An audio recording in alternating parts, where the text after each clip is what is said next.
Bonjour et bienvenue sur autoplus.fr. Aujourd'hui, je vais vous présenter le tout nouveau Peugeot 2008, mais dans sa version 100% électrique. Comme pour la nouvelle 208, Peugeot a décidé de faire un modèle qui ne se différencie pas énormément de la version thermique et du coup on a vraiment le même design à l'avant. La seule différence, c'est cette calandre avec toutes ces petites facettes et bien évidemment, comme sur la 208, le lion qui lui est un petit peu de deux couleurs avec cette couleur bleue comme ça et puis simplement des petits logos sur les côtés. Ça sera le seul moyen de le différencier des autres versions.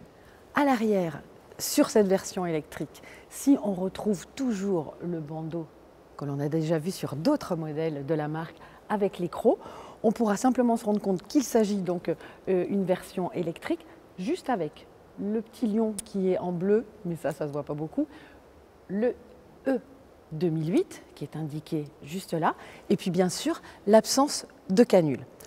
Autre petit détail tout de même, un détail de style, ce sont ces lignes ici que vous remarquez et qu'on retrouve sur le côté et qui elles sont vraiment spécifiques au 2008, qu'il soit thermique ou électrique. La bonne nouvelle, c'est que ce i 2008 a exactement la même habitabilité que la version thermique. Parfois, ça peut être une petite inquiétude de se dire que, à cause des batteries, on va avoir peut-être les jambes plus surélevées, un peu moins d'espace aux places arrière ou dans le coffre. Et là, c'est absolument pas le cas.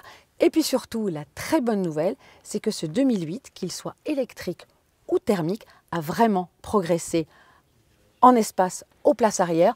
En hauteur sous plafond, en largeur, c'est à peu près identique, mais vraiment, pour les jambes, on a beaucoup plus de place. Et ça, c'est très bien.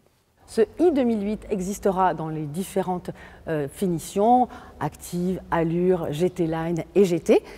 Sa puissance est de 136 chevaux et son autonomie est de 310 km.